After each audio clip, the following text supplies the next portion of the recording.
Hello everyone, this is Venom, and today the Grand Master Excision mission has come out, so I'm going to give you guys some tips on how I got past it with the LOG team I did. I've not done this with my clan yet, I just LOG'd it, and we were able to come up with some pretty good tips we can actually share with you guys to get past it. It was not that difficult if you guys pay attention to the tips I'm giving you. This is not going to be a super heavily edited video because this just came out, and I know people are trying to get past this right now, and it can be a bit frustrating, so here's the tips I've got for you. So for those of you who are used to doing Grandmasters, I got some tips for you later on. Right now, these first three are going to be for people who are not used to doing Grandmasters. Now, for those of you who have never done a Grandmaster, keep some things in mind. One, you have limited revive, so don't go and play crazy. Keep your distance and try to survive. Two, you want to build for survival and for crowd control. Freezing turrets, suspend, healing grenades, those kind of things are going to be what you want to use. Do not try to trade blows with enemies. You want to kind of sit back and snipe. Do not try to kill enemies up close because they will typically kill you. Don't try to do that. You all share revives. You share a revive pool. So if you guys run out, that's it. That's going to be a wipe if you can't revive anybody. Now you gain more revives by killing champions and by killing the tormentors. So keep that one in mind. You can get more revives and I'll talk more about that later on.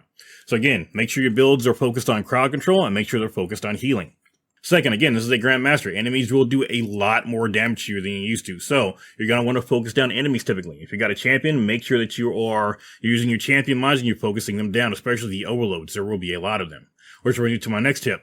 Every champion is going to be in this Grand Master. So make sure you can do overloads, unstops, and barriers. Now, there definitely seem to be more overloads in here that I noticed, but just be ready for everything. They've got every single champion in there.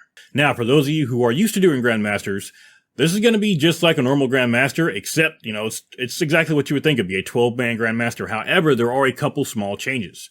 One, when somebody dies, there is not a revive countdown. You just, as soon as they die, you can revive them.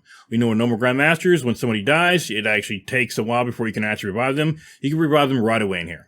And the second biggest change is your loadout will not be locked. So you can actually change your loadout once you're in there. So it's actually pretty cool. So it's not quite a full Grandmaster. It's a little bit easier because there's no revive timer and because you can change your loadout, but keep those in mind. Those are the two biggest changes. Now, the final thing I want to talk about, and this is kind of everybody, is besides playing safe, you can actually farm revive tokens. So if you stick to one side or the other in the witness area, there's two areas. There's the opening part where you take control of 4 different areas, and there's the actual witness fight itself. If you stick kind of to the right, which is where my team stuck to, there will be champions that continuously spawn on the right side.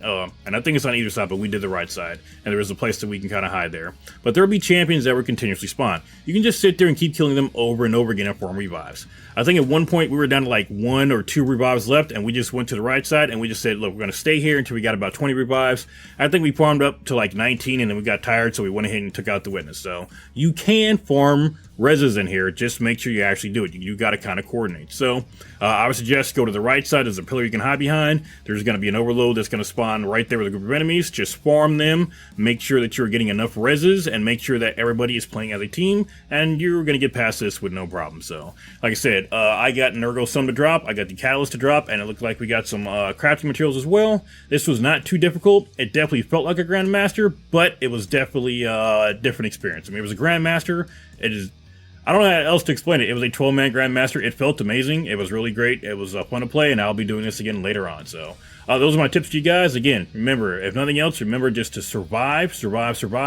Crowd control is your friend, and you can farm revive tokens. So those are the 3 biggest tips I have you guys for this Grandmaster. So that's going to do for today, and I will see you guys on the next video.